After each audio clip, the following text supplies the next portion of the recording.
পাকিস্তানের বিপক্ষে নাটকীয় সিরিজ জয়ের আনন্দ এখনও শেষ হয়নি। ঠিক তখনই বাংলাদেশের সামনে হাজির হচ্ছে নতুন এক বড় চ্যালেঞ্জ। বিশ্বের অন্যতম শক্তিশালী দল নিউজিল্যান্ড আসছে বাংলাদেশ সফরে।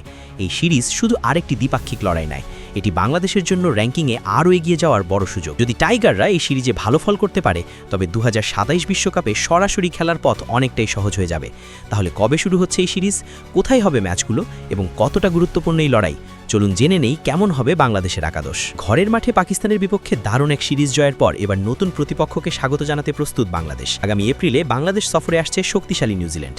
3টি ওয়ানডে এবং 3টি টি20 ম্যাচ নিয়ে অনুষ্ঠিত হবে এই পূর্ণাঙ্গ সিরিজ। এই সফরের বিস্তারিত সূচি ইতোমধ্যেই নিশ্চিত করেছে বিসিবি। তাদের দেওয়া তথ্য অনুযায়ী 17 এপ্রিল ঢাকার শেরে বাংলা ন্যাশনাল ক্রিকেট স্টেডিয়ামে প্রথম ওয়ানডে ম্যাচ দিয়ে শুরু হবে দুই দলের মাঠের লড়াই। একই ভেন্যুতে 20 এপ্রিল অনুষ্ঠিত হবে সিরিজের দ্বিতীয় ওয়ানডে ম্যাচ। এরপর সিরিজের তৃতীয় ও শেষ ওয়ানডে খেলতে দুই দল যাবে বন্দরনগরী চট্টগ্রামে। 23 এপ্রিল চট্টগ্রামের বীরশ্রেষ্ঠ শহীদ ফ্লাইট লেফটেন্যান্ট মাতিউর রহমান ক্রিকেট স্টেডিয়ামে অনুষ্ঠিত হবে শেষ ওয়ানডে ম্যাচ। 3টি ওয়ানডে শুরু হবে দুপুর 2টায়।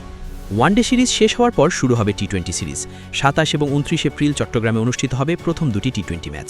এই ম্যাচ দুটি শুরু হবে সন্ধ্যা 6টায়।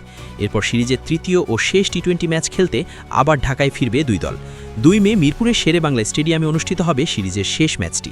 এই সিরিজটি বাংলাদেশের জন্য বিশেষভাবে গুরুত্বপূর্ণ, কারণ পাকিস্তানের বিপক্ষে 2-1 ব্যবধানে সিরিজ জয়ের পর আইসিসি ওয়ানডে র্যাঙ্কিংয়ে উন্নতি করেছে বাংলাদেশ।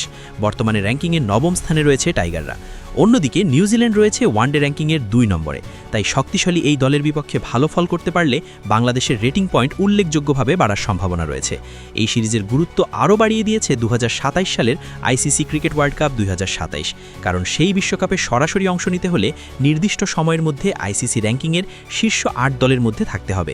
সেই লক্ষ্যেই এগিয়ে যাচ্ছে বাংলাদেশের দল। অধিনায়ক মেহেদী হাসান মিরাজের নেতৃত্বে টাইগাররা এখন আত্মবিশ্বাসে ভরপুর। পাকিস্তানের বিপক্ষে সিরিজ জয় দলের আত্মবিশ্বাস আরও বাড়িয়ে দিয়েছে। বিশ্লেষকদের মতে, যদি নিউজিল্যান্ডের বিপক্ষে সিরিজ জিততে পারে বাংলাদেশ, তবে শুধু র্যাঙ্কিংয়েই নয়, বিশ্বকাপে সরাসরি খেলার পথেও বড় সুবিধা পাবে টাইগাররা। সব মিলিয়ে সামনে অপেক্ষা করছে আরেকটি উত্তেজনাপূর্ণ সিরিজ। ক্রিকেট প্রেমীরা এখন অপেক্ষা করছেন এপ্রিলের সেই লড়াইয়ের জন্য, যেখানে বাংলাদেশের সামনে রয়েছে নিজেদের শক্তি প্রমাণ করার আরেকটি বড় মঞ্চ।